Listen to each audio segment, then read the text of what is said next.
नमस्कार. आज आपण गाजरचा हलवा बनवताना ना खवा किंवा मिल्क पावडर काहीही न वापरता असा दाणेदार असा गाजरचा हलवा बनवणार आहोत. एक सिक्रेट ट्रिक वापरून असा हा दाणेदार हलवा तयार होणार आहे. म्हणून व्हिडिओ शेवटपर्यंत बघा आणि एक लाईक नक्की करा. तर वेळ न घालवता पटकन रेसिपीला सुरुवात करूया. आज आपण गाजरचा हलवा बनवतोय, तर त्यासाठी इथे मी अर्धा किलो गाजर घेतलेले आहेत. बाजारात लाल चुटूक असे गाजर यायला लागलेले आहेत. हिवाळा म्हटला की बाजारात गाजर, वाटाणे ही भाजीपाला यायला सुरुवात होते. गाजराचा हलवा बनवण्यासाठी आपल्याला असे जाडसर गाजर घ्यायचे आहेत आणि लाल असे गडद रंगाचे घ्यायचे आहेत. तर त्यासाठी इथे मी 500 ग्रॅम म्हणजे अर्धा किलो गाजर घेतलेले आहेत. तर गाजरचा हलवा बनवण्यासाठी आपल्याला लागणारं साहित्य इथे मी घेतलेलं आहे ते बघूया. इथे मी पाव वाटी साजूक तूप घेतलेलं आहे, पाऊण वाटी साखर, पाव चमचा वेलची पूड, इथे मी काही सुका मेवा घेतलेला आहे किंवा ड्रायफ्रूटसुद्धा म्हणू शकता. 10 ते 12 काजूचे तुकडे करून घेतले, 10 ते 12 बदामाचे तुकडे असे करून घेतले, काही पिस्ते घेतले. 1.5 वाटी इथं मी दूध घेतलेलं आहे.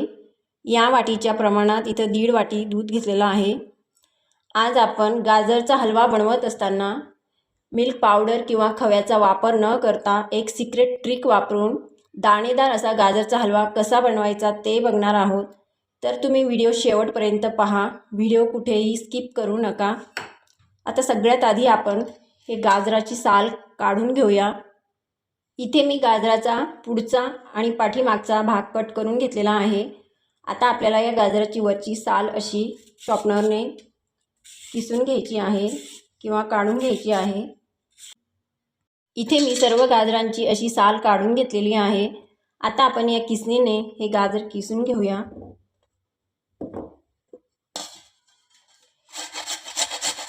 अशा पद्धतीने आपल्याला हे गाजर किसून घ्यायचे आहे. आपला हा गाजरचा हलवा दाणेदार होण्यासाठी आपण सगळ्यात शेवटी एक खास ट्रिक वापरणार आहोत. ती ट्रिक वापरल्यामुळे आपला हलवा अगदी दाणेदार असा आपल्याला हलवा लागेल. इथे आपले सर्व गाजर किसून झालेले आहेत, तुम्ही बघू शकता. कढई गरम करायला ठेवूया. इथे आपली कढई गरम झाली की 2 चमचे साजूक तूप घालूया.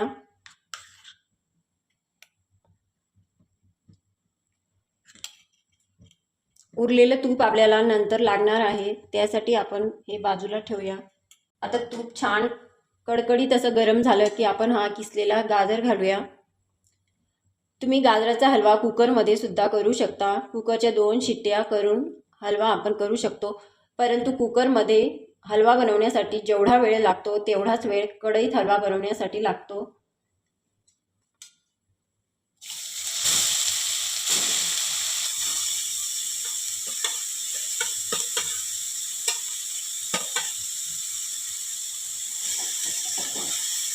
गॅस आपल्याला मीडियमच ठेवायचा आहे.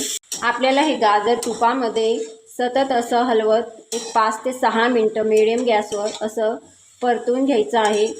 सुरुवातीला असं तुपात हा किसलेला गाजर परतून घेतला की हलव्याला चव खूप छान येते. हे गाजर थोडं नरम होईपर्यंत आपल्याला छान असं परतून घ्यायचं आहे. इथे मी गॅस मोठाच ठेवला आहे. गाजराचं सुद्धा थोडंसं पाणी सुटतं. इथे मी बाजूला दूध गरम करायला ठेवलं आहे. दूध थोडं आपल्याला गरम करून मगच घालायचं आहे किंवा तुम्ही रूम टेम्परेचरवरचं दूधसुद्धा घालू शकता. फक्त फ्रीजमधलं दूध डायरेक्ट हलव्यामध्ये घालू नका. इथे जवळपास 5 ते 6 मिनटं झालेली आहेत. आपला हा गाजर तुपात परतून. सुरुवातीला गाजराचा किस खूप जास्त दिसत होता, आता बघू शकता बराचसा कमी झाला आहे. आता यात आपण दूध घालूया.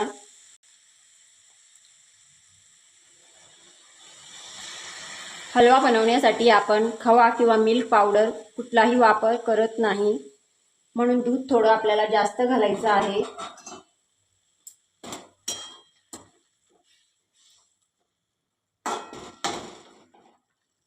कारण दूध आटूनच आपला खवा तयार होतो.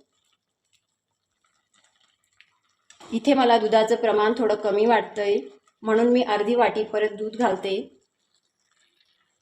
इथे मी अर्धी वाटी दूध परत गरम करते, म्हणजे जवळपास आपल्या 2 वाटी इथं दूध झालेलं आहे। आता आपल्याला हा हलवा छान असा शिजवून घ्यायचा आहे। कढईवर आता आपण झाकण ठेवूया आणि जवळपास 5 ते 7 मिनिटं छान असं शिजवून घेऊया। गॅस आपल्याला मीडियमच ठेवायचा आहे, परंतु अधूनमधून चेक करत राहायचं, नाहीतर दूध वरती येऊ शकतं। इथे आपले जवळपास 7 ते 8 मिनिटं झालेले आहेत।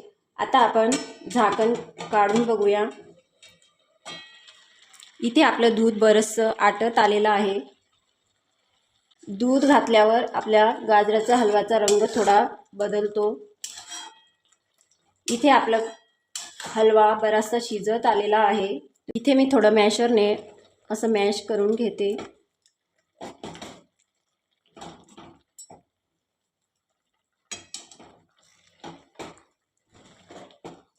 जेणेकरून आपला हलवा खाताना छान असा दाणेदार तयार होईल। आता आपल्याला गॅस मीडियम ठेवायचा आहे आणि सतत असं परतून घ्यायचं आहे, जेणेकरून आपलं हलव्यामध्ये दूध लवकर आटेल। इथे दूध जास्त घालण्याचं कारण असं की आपण हलव्यामध्ये कुठलीही मिल्क पावडर किंवा खवा वापरलेला नाही। बरेच जण गाजराचा हलवा बनवताना खवा किंवा मिल्क पावडरचा वापर करतात, परंतु आपण तसं कुठलंही प्रोडक्ट हे वापरलेलं नाही। आपण नॅचरली असा हा गाजराचा हलवा बनवतोय, जो खाण्यासाठी लहान मुलांना किंवा मोठ्यांना सुद्धा खूप हेल्दी आहे। इथे आपलं हलव्यातलं दूध जवळपास आटत आलेलं आहे, तरीसुद्धा आपण साखर घालायची अजिबात घाई करायची नाही। हलव्यामध्ये दूध असतानाच साखर घातली की हलवा आपला चिकट किंवा चिवट येतो, दाणेदार असा हलवा आपला तयार होत नाही। म्हणून आपल्याला हे दूध पूर्णपणे आटवून घ्यायचं आहे। साखर घातल्यानंतर सुद्धा आपल्या हलव्याला पाणी सुटणार आहे। तुम्ही बघू शकता आपल्या हलव्यामध्ये अजिबात असं दुधाचं प्रमाण राहिलेलं नाही। आता या स्टेजला आपण साखर घालूया। साखरेचं प्रमाण तुम्ही तुमच्या आवडीनुसार कमी जास्त करू शकता।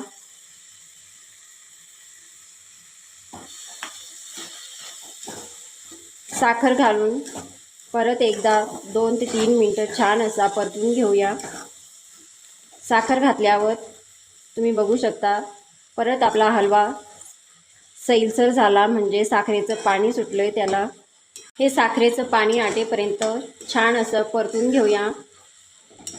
इथे आपलं साखरेचं पाणी सुद्धा बरेचसं कमी झालेलं आहे।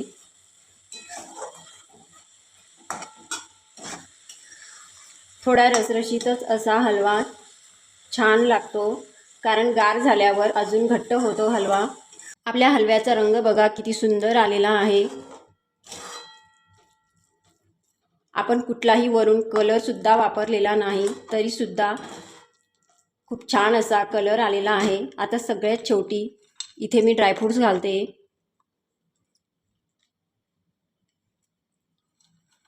इथे मी काजूचे तुकडे घातले, आता बदामाचे तुकडे घालते।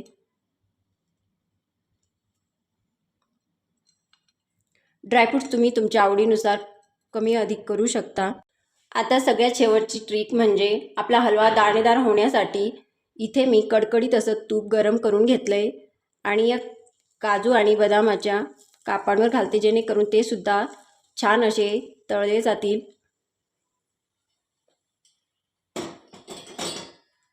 आता हलवा छान असा मिक्स करून घेऊया। सगळ्यात शेवटी असं कडकडीत तूप गरम करून घातलं की हलवा खाताना खूप छान असा दाणेदार लागतो। तर सगळ्यात शेवटी घालूया पाव चमचा वेलची पूड। वेलची पूड तुम्ही तुमच्या आवडीनुसार कमी अधिक करू शकता। आता परत एकदा हलवा छान मिक्स करून घेऊया। इथे मी गॅस कमीच ठेवलाय। इथे आपला पारंपरिक पद्धतीने दाणेदार असा गाजराचा हलवा बनून तयार झालेला आहे। माझ्या पद्धतीने तुम्ही हा गाजराचा हलवा नक्की करून बघा आणि तुमचा हलवा कसा झाला ते कमेंट करून नक्की कळवा। रेसिपी इथपर्यंत बघत असाल तर एक लाईक नक्की करा। चॅनलवर नवीन असाल तर सबस्क्राईब करा। इथे आपला दाणेदार असा गाजराचा हलवा तयार झालेला आहे। रंगसुद्धा खूप सुंदर आलेला आहे। आता आपण गॅस बंद करूया। इथे आपला गाजरचा दाणेदार असा हलवा बनून तयार झालेला आहे। मी सांगितलेल्या पद्धतीने तुम्ही हा दाणेदार असा हलवा नक्की करून बघा। तुमचा हलवा कसा झाला ते कमेंट करून नक्की कळवा। व्हिडिओ थोडी जरी आवडली असेल तर एक लाईक नक्की करा। चॅनलवर नवीन असाल तर सबस्क्राईब करा। पुन्हा भेटूया अशाच एका छानशा रेसिपीसोबत। धन्यवाद।